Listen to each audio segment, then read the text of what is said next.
Bonjour, c'est Cryptoly, j'espère que vous allez bien en ce mardi 7 novembre 2023. On se retrouve aujourd'hui pour parler BTC, pour parler crypto, et oui, on a beaucoup de nouvelles à couvrir, et peu d'activités sur les cours, mais vous allez voir, c'est toujours très intéressant de travailler cette partie à la partie technique, et ça commence tout de suite.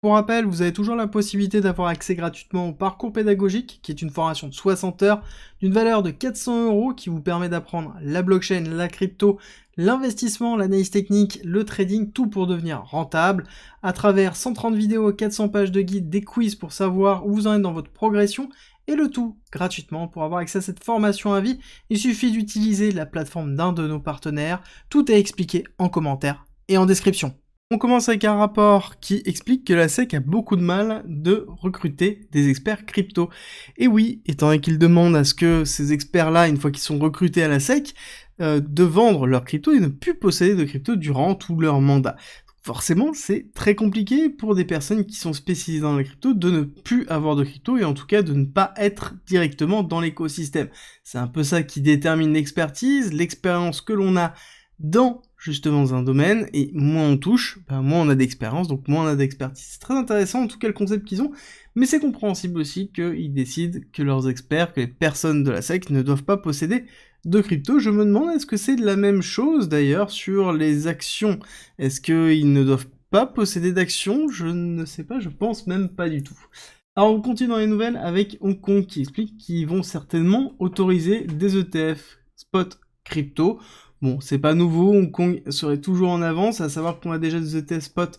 qui ont été validés un peu partout dans le monde. Je pense qu'il y aura assez peu d'impact, mais c'est bien de le souligner, étant donné qu'on est toujours en avance au niveau de la Chine. On fait un petit tour par un article très bien fait de Journal du Coin qui explique un peu le deal qu'il y a autour des meme coins, et oui, c'est quelque chose qui brasse énormément d'argent, étant donné qu'il y a assez peu de personnes qui produisent des meme coins, et c'est généralement regroupé autour d'une poignée de personnes, et qui sont spécialisées même dans le marketing, autour de la vente des meme coins, et donc c'est eux qui récupèrent le maximum avec plus de 100 millions de dollars réclamés par cette communauté, et oui, n'oubliez pas que les meme coins, étant donné qu'il n'y a pas de couche fondamentale, si vous achetez une crypto, ça sous-entend, enfin, un meme coin, ça sous-entend que vous l'achetez à quelqu'un, et si vous le vendez à quelqu'un. Mais c'est pas quelqu'un qui a pour but, principalement, de l'utiliser, parce qu'il n'y a pas de technologie, il n'y a rien derrière. Donc c'est vraiment de la pure spéculation, et c'est pour ça aussi qu'il n'y a strictement rien, et c'est un produit purement spéculatif. Les seules personnes qui sont sûres de gagner, c'est ceux qui l'ont minté au début, et qui l'ont vendu au début. On continue dans les nouvelles, on va parler de Blur. Étant donné que hier on a parlé d'OpenSea, qui licenciait 50% de son staff, ou en l'occurrence dès qu'il y a eu la nouvelle, on a le token de Blur qui a éclaté à la hausse, ce qui est plutôt en même temps logique, parce que la base de Blur c'était d'arriver avec un modèle économique totalement différent pour éclater la concurrence et prendre des parts de marché de façon très agressive. Bon, en l'occurrence, ça s'est très bien fait. Ensuite, on a Avalab qui est en train ici de licencier 12% de son staff pour rediriger ses ressources vers des nouvelles sources de croissance. Ça va être intéressant de suivre l'évolution de ce côté-là. Avalab, dans lequel on avait eu assez peu de nouvelles au niveau des différents licenciements. On savait déjà depuis 6 mois qu'il allait certainement avoir un licenciement, mais on n'avait pas encore les news. Ça y est, c'est tombé. 12%, j'aurais pu penser un peu plus, mais on est quand même à 12%, donc ça reste quand même conséquent pour Avalab, mais je pense que ça ne va absolument pas changer la progression d'Avalanche. À côté, nous avons Kraken qui nous annonce qu'ils vont construire une blockchain de niveau 2. Donc ça, c'est pour concurrencer forcément Base, donc la blockchain de Coinbase. Et ce qui est intéressant de voir, c'est qu'ils sont en train de s'allier à Polygon, à MaterLab et à Neil Foundation. Donc certainement, ils vont utiliser CDK, qui est le kit de développement pour construire des blockchains, ce qui sera en même temps normal, et donc à ce moment-là, on aurait la blockchain Layer 2 de Kraken qui serait sur du ZK Proof, donc ce qui serait peut-être intéressant, étant donné que Base est basé sur la stack d'Optimism, pour rappel. Au niveau macro, on n'a pas grand-chose, hein, c'est vraiment mercredi, et de toute façon ça se voit aussi, on a très peu de mouvements, on a une volatilité qui est relativement écrasée sur le S&P 500 et le Nasdaq, dans lequel on est en même temps dans une phase de respiration classique, c'est exactement ce que je vous avais expliqué sur la vidéo d'hier, et c'est exactement le cas sur le Nasdaq, donc on va être patient sur la partie macro. Intéressant, on a le dollar qui est en train d'aller faire un retest ici d'un niveau clé 105,5 dans lequel on va retester cette zone de résistance dans lequel maintenant on devrait être rejeté pour pouvoir faire une continuité baissière, support une fois, deux fois. Là-dessus, on a cassé le support, ça devient résistance, on retravaille et on fait une continuité baissière. En même temps, ce serait tout à fait logique quand on regarde en fait ce type de pattern-là. On a bien ici une distribution pour une cassure baissière, un retest. Alors, est-ce que le retest va être juste sur cette zone-là ou est-ce qu'on va retester un petit peu plus haut pour les 106,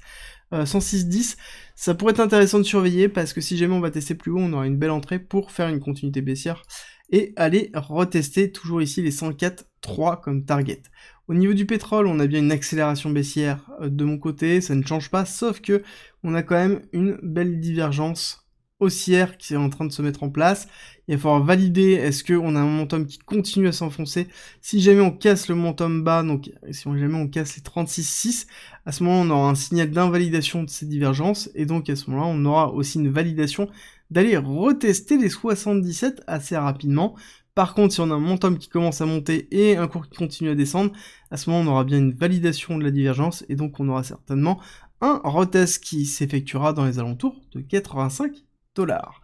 Au niveau du BTC, alors, plusieurs choses, on va être sur le CME en weekly avec une vision qui va être plus Ichimoku, et parce que on est actuellement dans une zone où on a la lightning span qui s'approche du Kumo pour en sortir. Donc il va falloir patienter, je pense que ça va être soit cette semaine, soit la semaine prochaine, à moins qu'on ait un flash crash rapidement, mais même si on avait un flash crash, il faudrait que la lightning span arrive très bas, dans les alentours de 31 000, pour se dire que potentiellement on passerait ici, voire même beaucoup plus bas, pour arriver à repasser en dessous des zones du Kumo, mais personnellement je ne vois pas ça arriver tout de suite, en tout cas, et dans lequel, pour moi, dans tous les cas, on aura la lightning span qui cassera le Kumo, que ce soit sous une forme de latéralisation, donc tout simplement avec la pression du temps. Et donc là, on aura, pour ceux qui traitent du Ichimoku, sur du long terme, un très bon signal, parce que quand on a la lagging span, on a la Tenkan et la Kinjun qui sont en dessous, on a derrière le Kumo qui est au-dessus, c'est le classique d'un signal haussier pour les traders d'Ichimoku. On va descendre en time frame avec une vision en daily cette fois-ci, dans lequel on voit bien la première accélération, le retracement avec SVB qui nous a laissé ici le gap CME, accélération haussière, donc deuxième vague d'accélération. On a après ici la mise en place du ranging dans lequel on est resté quasiment plus de 250 jours. Et on a le break de ce ranging avec la rupture que l'on a eue le 25 octobre 2023. Et là, on est dans une forme de latéralisation. Déjà depuis quelques jours, depuis une dizaine de jours, 7 jours, 8 jours. Hop, on va regarder, 14 jours déjà, ah oui, ça passe vite, non, 13 jours, ça passe très très vite, et dans lequel on pourrait se dire, comme je vous l'avais expliqué dans la vidéo de samedi, pas celui-là, mais samedi dernier, dans lequel on a une première impulsion haussière, un retracement, et on pourrait très bien aller chercher ici l'objectif 1 et 1,1 qui serait donc 41 000 et 42 000, quasiment 43 000 pour une deuxième impulsion haussière. Est-ce qu'on aurait tendance à le faire? Bah là j'ai envie de vous dire, quand je regarde toujours la pression haussière au niveau du momentum qui est en train d'être présent et effectué depuis qu'on a fait cette accélération haussière, on n'a pas trop de respiration. Quand on regarde ce qui est en train de se passer habituellement suite à une grosse accélération haussière, on a toujours cette phase de latéralisation ici, donc on est plutôt dans quelque chose de cohérent, et normalement on devrait avoir une respiration au niveau du RSI, c'est exactement ce qu'on attendrait ici, une respiration toujours. Alors, est-ce qu'on irait tester les 30 000, les 31 000, 32 000, ça c'est forcément la question qu'on va se poser, on va regarder où se trouvent les liquidités, mais c'est exactement ce que l'on attend, et au niveau du cours, je m'attendais à ce qu'on ait potentiellement une respiration au niveau du RSI peut-être un petit peu plus agressive, c'est-à-dire avoir un RSI qui respire plus facilement, dans lequel on soit déjà dans les 60, 65, alors que là, ce n'est pas le cas, ça veut dire qu'on est en train de tenir cette zone-là, on est vraiment en train de travailler la latéralisation du cours, et dans lequel on voit bien qu'on est en train de travailler aussi les liquidités. Alors, je vais juste étaler un petit peu le graphique pour que ce soit plus simple à lire. On voit bien que dimanche, on a bien fait la liquidation supérieure, liquidation inférieure, donc mouvement classique de liquidation des liquidités pour pouvoir après créer un momentum, sauf que on a latéralisé encore une fois tout aujourd'hui. Même si les bougies de 4 heures sont majoritairement rouges, ça n'empêche qu'on est resté vraiment sur un seuil classique avec un travail des 35 000. Par contre, le fait qu'on ait une latéralisation comme ça, avec une tenue très forte des 34 800, bah, ça a entraîné pas mal de choses. Ça a entraîné le fait que on a recréé énormément de liquidités en dessous, hein. ça va jusqu'à 34 000, dans lequel, si je reviens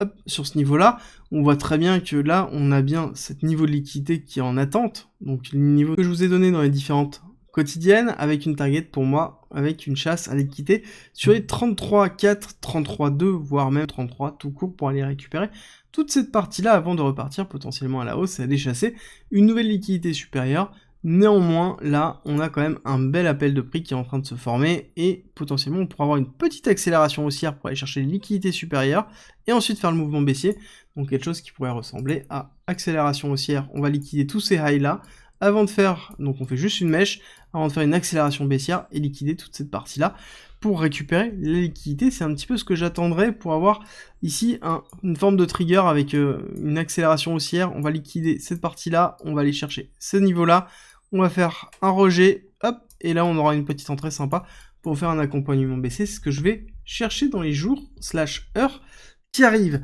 Parce que on a vraiment, en plus si on prend un petit peu de recul au niveau de la liquidation map, on voit que on est en train de renforcer tellement les liquidités dans cette zone-là, dans les 34 000, on est quasiment dans des niveaux qui sont équivalents dans cette partie-là, d'accord, dans la partie des 27 000. Donc pour moi là on a un véritable attrait à aller au moins liquider cette partie-là, avec juste une mèche avant de pouvoir repartir, si jamais on a une accélération haussière. Alors, là, il y a deux choses qui vont dans la notion d'accélération haussière. Un, on a la dominance de BTC. Dominance de BTC, où on a eu cette accélération haussière sur fin octobre, dans lequel on a eu la poussée de BTC, et ensuite on est dans une respiration où on a un transfert de liquidité qui est en train de se faire sur les altcoins, avec quelques altcoins qui sont en train de pousser, et à côté, un BTC qui est dans une phase de latéralisation, qui est classique des types d'accélération que l'on connaît au niveau de BTC. Et ce qui est intéressant de voir, c'est qu'on est en train d'aller retester le niveau de rupture que l'on voyait ici du break of structure. Donc moi, ici, ce sera un signal potentiel d'avoir un rebond du BTC, et donc derrière, une réaccélération du BTC qui pourrait avoir lieu. Par contre, si on casse ici, ça sous-entend que là, si on fait ça, ça, ça, là, potentiellement, on aura un signal pour se dire que le travail ne va pas être au niveau des altcoins, va être potentiellement une chute au niveau du BTC, et pas forcément un transfert de liquidité pure au niveau des altcoins. Pourquoi je vous dis ça? Parce que quand je mets Total 3, donc qui représente la totalité des cryptos hors BTC, hors Ethereum, sur BTC, justement, pour avoir cette vision de BTC et d'avoir le rapport entre les deux et la surperformance des altcoins versus BTC, j'aime bien voir que là actuellement on est dans une zone de no man's land. C'est-à-dire que pour moi, si on devait vraiment retravailler, il faudrait qu'on ait une respiration encore une fois, donc une sous-performance des altcoins par rapport à BTC, avec une question baissière ici, pour ensuite repartir à la hausse. Là on aura un niveau critique de retravail avec un très beau support qui est présent, dans lequel on pourrait retravailler classiquement pour aller rechercher une partie haute. Donc là, j'ai une indication que potentiellement on va avoir une sous-performance de Total 3 par rapport à BTC, et ça arrive très fréquemment quand on a une respiration de BTC, où BTC va perdre 2, 3, 4, 5%, et les altcoins vont perdre 10, 15, 20% sur certains. Donc là, il va falloir surveiller. Pour moi, on a une petite zone dans laquelle on pourrait avoir encore une semaine avec une deuxième bougie verte, avant d'avoir une continuité baissière de ce côté-là, donc une sous-performance des altcoins par rapport à BTC, qui pourrait, quand on regarde avec justement la dominance, avoir soit une accélération, soit si on casse en dessous et qu'on fait ce niveau-là, à ce moment-là, si jamais on a la dominance du BTC qui s'enfonce et les altcoins qui sous-performent BTC, ça veut dire qu'on va avoir un retracement de BTC qui va se faire, et donc là, ce sera pas forcément positif. On s'arrête là pour aujourd'hui, j'espère que cette vidéo vous a plu. Si c'est le cas, n'oubliez pas de me laisser un like et un commentaire, ça me fait toujours très plaisir et ça soutient le travail que je fais tous les jours. Et nous, on se retrouve pour parler de Algo, la crypto de Algorand, à 13h30.